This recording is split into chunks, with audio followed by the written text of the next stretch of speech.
அன்பான நேயர்களே, காலை வணக்கம்.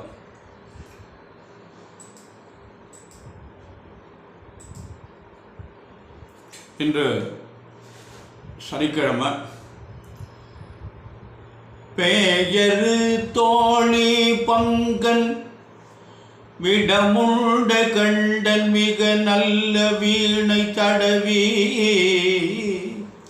ஆசரு திங்கள் கங்கை முடிமேல நின்றன் உளமே புகுந்த அதனார் ஞாயிறு திங்கள் செவ்வாய் புதன் வியாழன் வெள்ளி சனி பாம்பிரண்டு முடனே ஆசரு நல்ல நல்ல அவை நல்ல நல்ல அடியாரவர்க்கு மிகவே எம்பொடு கொம்படாமை இவை மார்பிலங்க எருதேரி ஏழை உடனே பொன்பதி மத்த மாலை புனல் சூடி வந்தன் உளமே புகுந்த அதனார் 9 7 18 உடனாய நாட்களவைதான் அன்பொடு நல்ல நல்ல அவை நல்ல நல்ல அடியாரவர்க்கு மிகவே. அன்பு சார்ந்த பெரியோர்களே, மார்கழி மாதம் 27ஆம் நாள் சனிக்கிழமை, துவாதசி திதி காலையில் 8:11 வரை இருக்குது. பின்னாடி திரையோதசி திதி வந்துடுது. ரோகிணி நட்சத்திரம் 12:40 வரை மத்தியானம், பின்னாடி மிருகசி நட்சத்திரம். அமிர்த யோகம், சித்த யோகம். இந்த யோகம் நன்றாக இருக்கிறது. ரோகிணி இருக்க வரையும் அமிர்த யோகம், பின்னாடி சித்த யோகம். இந்த ராகு காலம் காலையில் 9 முதல் 10:30, யமகண்டம் 1:30 முதல் 3, குளிகன் 6 முதல் 7:30, சூலம் கிழக்கு, பரிகாரம் தயிர். இன்று பிரதோஷம்.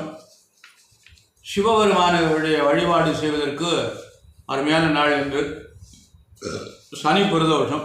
அதனால் எல்லா சிவாலயங்களையும் இன்றைக்கு கூட்டம் அதிகமாக இருக்கும். எல்லாரும் சென்று வழிபட்டு நல்ல பலன் அடைய வேண்டுமாய் அன்போடு கேட்டுக்கொள்கிறேன். இந்த கிரகங்கள்லாம் எப்படி இருக்குது அப்படின்னா, மார்கழி மாதம் 30 சூரியன் தனுசில் இருப்பார். அவரோட சேர்ந்து புதன் அங்கேயே இருக்கார். சந்திரன் ரிஷபத்தில் இருக்கார். இன்றைக்கி பூரா அங்கே தான் இருப்பார். செவ்வாய் கடகத்தில் இருக்கார். இன்றைக்கு செவ்வாய் யோகம் பெறுறாரு, நல்லது.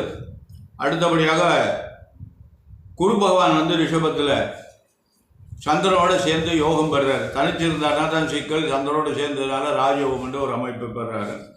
சுக்கிரன் சனி பகவானுடைய வீடான கும்பத்தில் நட்பு என்ற நிலையில் இருக்கார். சனி பகவான் அங்கேயே கும்பத்திலே இருக்கார். ராகு பகவான் மீனத்தில், கேது பகவான் கன்னியில் இருக்காங்க. இன்று ராசி பலன் எப்படி இருக்கிறது? மேஷ ராசிக்கு இன்று அருமையான நாள். இன்று பூரா நேற்றும் இன்று நல்ல நாள். ஏன்னா குரு சந்திரன் சேர்ந்து இணைவாக இருப்பது. 4ஆம் அதிபதியும் 9ஆம் அதிபதியும் சேர்ந்து ஒன்றாக இருக்கிறாங்க. அவங்க 2 பேரும் ஒன்றா சேர்ந்து இருப்பது மேஷராசிக்கு அருமையான அமைப்பு. அதனால் இன்று நல்லதெல்லாம் நடக்கும், நல்ல காரியங்கள்லாம் நடைபெறும். நிறைவாக, பொறுமையாக, நிதானமாக காரியத்தை நடத்துங்க. நன்மை நல்லதே நடக்கும். அன்பான ரிஷபராசி என்பவர்களே, உங்களுக்கு நல்ல நாள். கவனமாக நடந்து கொள்ளுங்கள், நல்ல காரியங்கள்லாம் நடைபெறும். அன்பான ரிஷபராசி என்பவர்களே, ஜென்ம குரு. ஆனால் அவர் தனித்திருந்தால் தான் பிரச்சனை. அவர் சந்திரனோடு சேர்ந்து இருப்பதனால பிரச்சனையை நல்ல பிரச்சனையாக கொடுப்பார், கெடுதல் பண்ணிட மாட்டார். உங்களுக்கு சனி பகவான் எப்படி இருக்காருன்னா 10ல் இருக்கார், ராகு 11ல் இருக்கார். இது 2 ரிஷபராசிக்கு நல்ல சிறப்பாக இருக்குது. கவனமாக நடந்து கொள்ளுங்கள். அன்பான மிதுன ராசி என்பவர்களே, குருபான் உங்களுக்கு 12ல் இருக்கார். அவர் தனிச்சில்லை, சந்திரனோடு சேர்ந்து இருக்கார். அதனால் விரயங்கள் ஏற்படலாம், சுப விரயங்களாக ஏற்படலாம். அதுக்கு வாய்ப்புகள் உண்டு. உங்களுக்கு ராகு 10ல் இருக்கார். 10ல் ராகு யாருக்கு இருக்கோ அவங்களுக்கு தொழில் நன்றாக இருக்கும் அப்படின்னு பேர். அதனால் அன்பான கடகராசி என்பவர்களே, உங்களுக்கு நல்ல நாள், அருமையான நாள், யோகமான நாள். நேற்று இன்றும் நல்ல நாள், அருமையான யோகம். நல்ல 11ல் குரு இருக்காரு. லக்னா ராசி அதிபதி 11ல் உச்சம் பெறுறாரு. அது சிறப்பு. நல்லதே நடக்கும், நல்ல காரியங்கள்லாம் நடைபெறும். ரொம்ப ஜாக்கிரதையாக நிதானமாக நடந்து கொள்ளுங்கள். அன்பான சிம்மராசி என்பதில் உங்களுக்கு குரு பகவான் 10ல் இருக்கார். ஆனால் நல்லவேளை அவர் தனிச்சில்லை, சந்திரனோடு சேர்ந்து இருக்கிறதுனால நன்மையை செய்வார், கெடுதல் பண்ண மாட்டார். அடுத்து மற்ற கிரகங்களாக உங்களுக்கு எதுவுமே பலமாக இல்லை. பார்த்து ஜாக்கிரதையாக நிதானமாக நடந்து கொள்ளுங்கள். கெட்ட வேறு ஏற்படுற மாதிரி எதையும் செஞ்சிடாதீங்க. இன்னும் 4 மாதம் கொஞ்சம் நிதானமாக நடந்து கொள்ளுங்கள். அன்பான கன்னிராசி என்பதில் உங்களுக்கு குரு பகவான் நல்ல பலமாக இருக்கார், நிறைவாக இருக்கிறாங்க. குருவனுடைய அமைப்பு நன்றாக இருக்கிறது. அதனால் இந்த குரு பகவான் என்ன பண்ணுறார் அப்படின்னா, போய் உங்களுக்கு கன்னிராசிக்கு 9ஆம் இடத்துல இருக்கார். 9ஆம் இடத்துல சந்திரனோடு சேர்ந்து இருக்கார். குருச்சந்திர யோகம் என்ற ஒரு யோகத்தை உண்டு பண்ணுறார். இன்றைக்கு பூரா அங்கே தான் இருப்பார். அருமையான நாள், நல்லதெல்லாம் நடக்கும். உங்களுக்கு சனி பகவான் வேறு 6ல் இருக்கார். உங்களுக்கு யோகத்தை செய்யக்கூடிய சனி பகவான் 6ஆம் இடத்துல இருக்கார். அதுவும் ஒரு பெரிய சிறப்பு.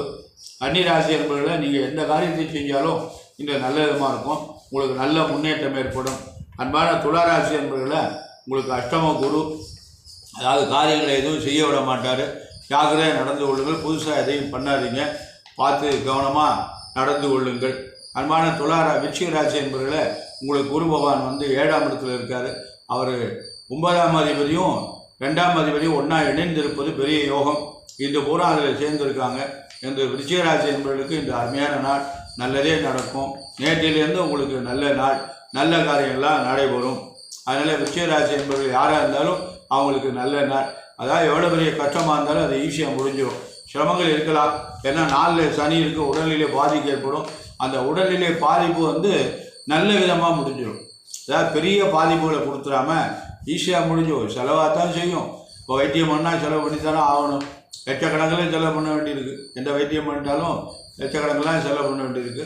அதனால் செலவு பண்ணாலும் அதிகமாக பாதிப்பு இல்லாமல் நல்ல பலன்களை தரும் விருச்சிக ராசி என்பவர்களுக்கு. தனுசு ராசி என்பவர்களை உங்களுக்கு எந்த கிரகமும் உங்களுக்கு சிறப்பாக இல்லை. அதனால் பார்த்து கவனமாக நடந்து கொள்ளுங்கள். உடல்நிலை சற்று கவனம் தேவை. உங்களுக்கு சனி 3ல், ராகு 4ல், இது 2 கிரகமும் பலமாக இருக்குது. ஆனால் குரு மட்டும் சரியில்லை. பார்த்து கவனமாக நடந்து கொள்ளுங்கள். மகர ராசி என்பவர்களை உங்களுக்கு 7.5 சனியுடைய காலம் இருக்கிறது. அவங்க வயதுக்கு தக்கபடி இந்த பலன்கள்லாம் நடைபெறும். ஜாக்கிரதையாக நடந்து கொள்ளுங்கள். குரு பகவான் 5ல் இருக்கார். அருமையான அமைப்பு, உங்களுக்கு நல்ல யோகம், ராஜயோகத்தை தருவார் இந்த குரு பகவான். ஏன்னா சந்திரனோடு சேர்ந்து இருக்கார். அதனால் இப்போ கல்யாணம் ஆகலைன்னா இப்போ எப்படி பங்குனிக்குள்ளே கல்யாணம் முடிஞ்சிடும். அதுக்குடைய வாய்ப்புகள்லாம் நல்ல நிறைவாக இருக்குது. அன்பான கும்பராசி என்பவர்களை உங்களுக்கும் 7.5 காலம் இருக்குது. உங்களுக்கு கிரகங்களுடைய அமைப்பெல்லாம் சரியாக இல்லை. பார்த்து கவனமாக நடந்து கொள்ளுங்கள். அவரவர்கள் வயதுக்கு தக்கபடி சனியினுடைய ஆதிக்கம் இருக்கும். அதனால் பார்த்து ஜாக்கிரதையாக நடந்து கொள்ளுங்கள். மீனராசி என்பதில் உங்களுக்கு 7.5 இருக்குது. உங்களுக்கும் கிரகங்கள்லாம் பலமாக இல்லை. உங்களுக்கு பார்த்து ஜாக்கிரதையாக முதல் ரவுண்டு, வயதுக்கு தக்கபடி முதல் ரவுண்டு, 2வது ரவுண்டு, 3வது ரவுண்டு வரும். அன்பான மகர ராசி, கும்பராசி, மீனராசி என்பதில் சனி பகவானுடைய வழிபாடு விடாமல் செஞ்சுட்டு வாங்க. சனி பகவானுக்கு எள்ளு போட்டில் கட்டி விளக்கு போட்டு அர்ச்சனை பண்ணுங்க. வன்னி பத்திரம் கிடச்சதுன்னா அதனால அர்ச்சனை பண்ணிங்களா ரொம்ப நல்லது, நல்ல பலன். சனி பகவான் திருப்தி அடைஞ்சு உங்களுக்கு நம்மளை வாழ்த்துவார். அவருக்கு நல்ல வழி காட்டுவார். கஷ்டங்களை அதிகமாக கொடுக்க மாட்டார். 7.5 சனி முடிஞ்ச உடனே திருநள்ளாறு போய் நல்ல தீர்த்தத்தில் ஸ்நானம் பண்ணியிருக்கோம். மகர ராசி என்பவர்களுக்கு இன்னும் 1.5 ஆண்டு இருக்கிறது. அந்த 1.5 ஆண்டு முடிஞ்ச அந்த சனி பயிற்சி முடிகிற அன்றைக்கி அங்கே இருக்கணும், திருநள்ளாறில் இருக்கணும். அன்றைக்கி போக முடியல, கூட்டம் நிறையா இருக்குன்னா ஒரு 2 நாள் சென்று போகலாம், தப்பு இல்லை. இருக்கிற இடத்துல சனி பகவானுக்கு தரிசனம் பண்ணிட வேண்டியது. அந்த சனி முடிஞ்சோடனே அப்பா நல்லபடியாக போய் சேரியா அப்படின்னு அவருக்கு ஒரு நன்றியை சொல்லி அந்த நல தீர்த்தத்தில் ஸ்நானம் பண்ணி அங்கே அந்த சிவாலயத்தில் போய் அந்த சிவபெருமானையும் அந்த சனி பகவானையும் தரிசனம் பண்ணிட்டு வந்தால் நல்ல பலன்களும். அன்பான நேயர்களே, நாம் என்ன பண்ணு கேட்டால், மனிதனுக்கு கஷ்டம் இருக்க தான் செய்யுது. எல்லா மனிதனுக்கும் எல்லா நேரத்துலையும் கஷ்டங்கள் இருக்க தான் செய்யுது. கஷ்டம் இல்லாத மனிதன் யாருமே வாழ முடியாது. எவ்வளவுதான் கோடான கோடி சம்பாதிக்கிறாங்க, அவங்களுக்கு ஒரு பிரச்சனை இருந்துக்கிட்டே இருக்குது. எப்போ என்ன வரும்னு தெரியல. ராத்திரி நிம்மதியாக தூங்க முடியாது. ஒன்றுமே இல்லாமல் இருக்கான் பாருங்கள். அவன் பிளாட்ஃபாரத்தில் படுத்து நல்லா நிம்மதியாக தூங்குவான். அவனுக்கு கவலை இல்லை. காசு நாளைக்கு எப்படியாவது ஏதாவது சம்பாதிச்சுவான். நமக்கு அந்த காசை சம்பாதிச்சு வச்சுருக்கோம் பாருங்கள், அவனுக்கு பூரா சுகம் போயிடும். பணம் எவ்வளோக்கு எவ்வளோ சேருதோ சுகம் நிம்மதி இல்லை. ஏன்னா நம்ம நல்ல வழியில் நிறைய பண்ணுறாங்க, நிறைய தானங்கள்லாம் பண்ணுறாங்க, தர்மம் பண்ணுறாங்க, நிறைய மக்கள் நல்ல புண்ணியத்தெல்லாம் செய்கிறாங்க. இருப்பினும் அந்த காசை சம்பாதிக்கிறது தவறான வழியில், நேர்மையான வழியில் சம்பாதிக்கிறது இல்லை. அதனுடைய விளைவுகளை நம்ம சந்தித்து தான் ஆகணும். அதனால் இறைவனை நாடுங்கள், நல்லதே நடக்கும். அன்பான நேயர்களை, நேற்று நாம் இந்த பாக்கியஸ்தானத்தை பற்றி நம்ம பார்த்தோம். அதில் அந்த பாக்கியஸ்தானம் என்பது 5ஆம் இடம். ஜாதகத்தில் வந்து 5ஆம் இடம் வந்து பாக்கியஸ்தானம். இதை வந்து பூர்வ புண்ணியஸ்தானம்னு சொல்கிறாங்க. பூர்வ புண்ணியஸ்தானம் என்பது 9ஆம் இடம். பூர்வீகம் என்பது தந்தை வழி. 5ஆம் இடம் வந்து புத்திரஸ்தானம், நன்மைகள் நமக்கு கிடைக்கக்கூடிய இடம், குழந்தைகள் கிடைக்கக்கூடிய இடம். அதனால் இந்த 5ஆம் இடம் தான் மனிதனுக்கு வாழ்க்கையில் ரொம்ப முக்கியமாக சிறப்பாக இருக்கணும். ஏன்னா யாழினிது குழலி என்று கூறுவர், மக்கள் தம் மழலை சொல் கேளாதார். மக்கள் தம் அந்த மழலை, இந்த இங்கு என்று சொல்லுகிறது இல்லையா அந்த குழந்தை, அந்த மழலையை கேட்காதவங்க யாழினிது குழல் என்று சொல்வார்கள். அதனால் அந்த குழந்தை செல்வத்தை பற்றி நாம் தெரிந்து கொள்ள வேண்டுமென்றால் அந்த 5ஆம் இடம் ரொம்ப முக்கியம்.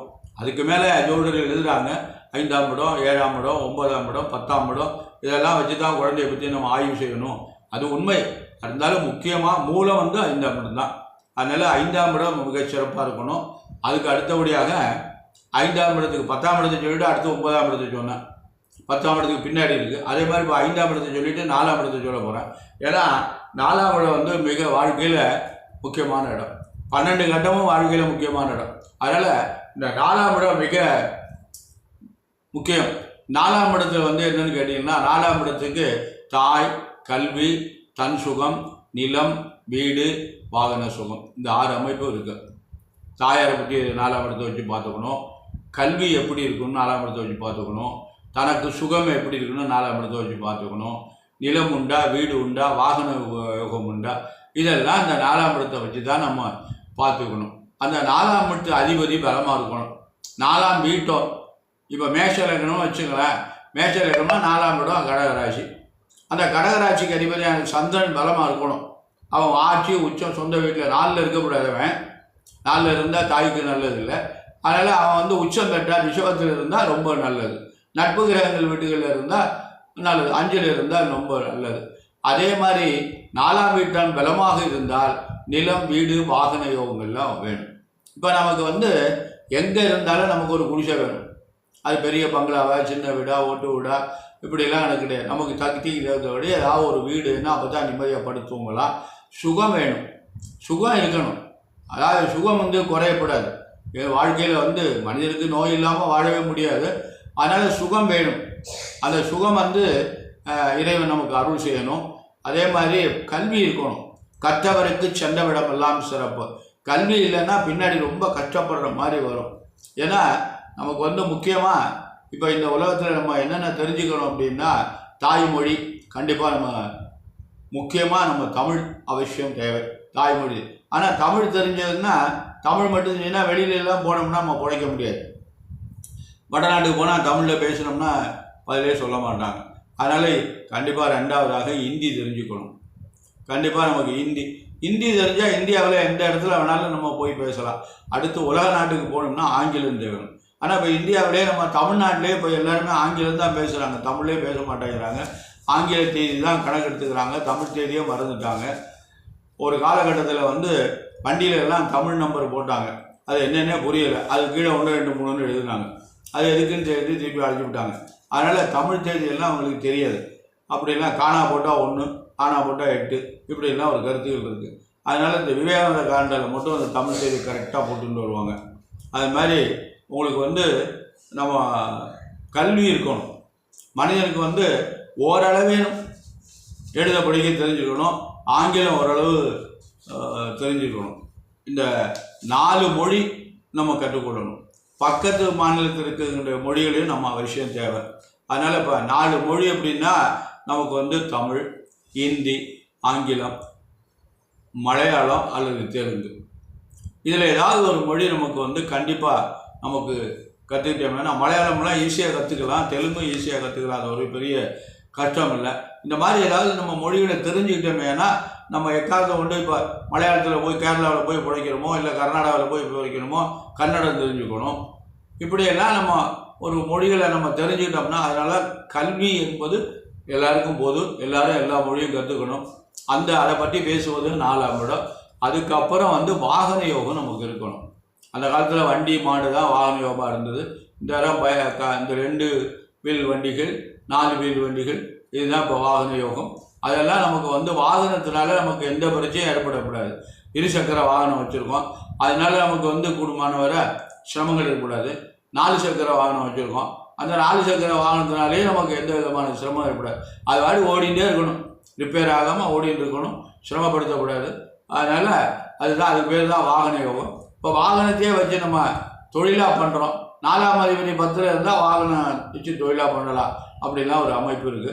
மனிதனுக்கு வந்து வாகன யோகம் என்பது ரொம்ப முக்கியம்.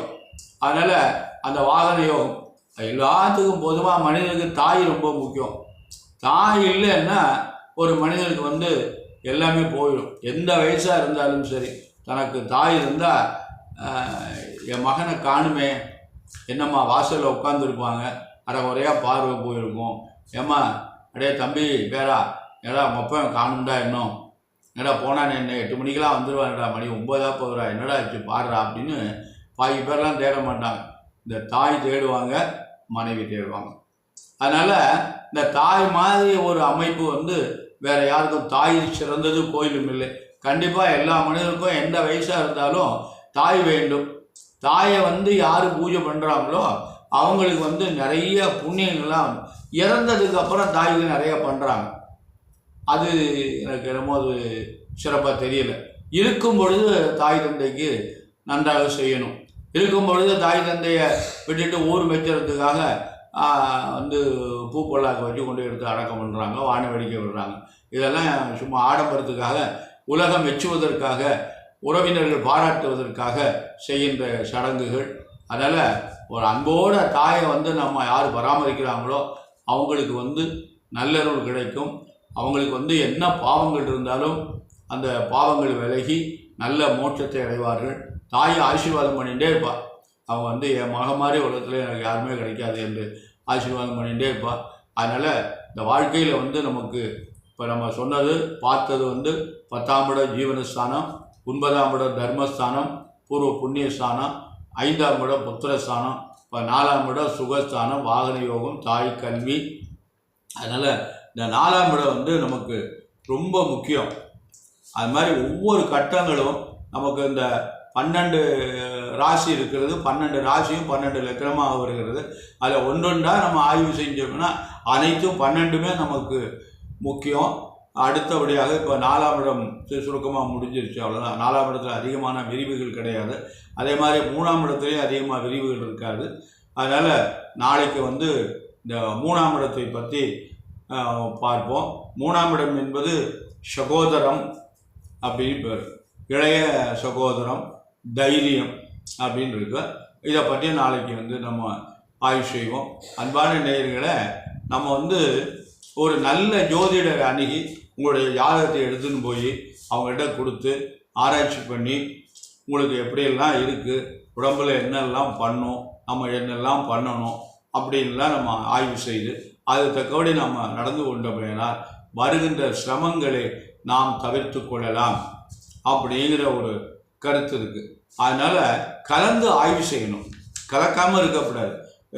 நான் அப்படி தான் நடப்பேன், நான் யார் சொல்கிறதையும் கேட்க மாட்டேன் அப்படிலாம் சொல்லக்கூடாது.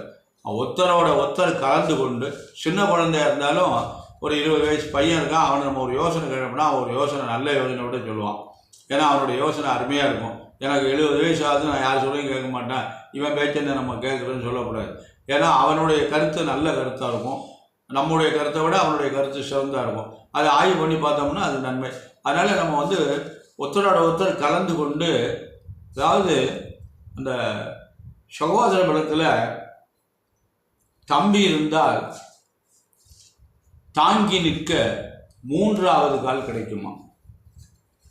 அன்போடு தம்பி இருந்தால் தாங்கி நிற்பதற்கு 3ஆவது கால் கிடைக்குமா?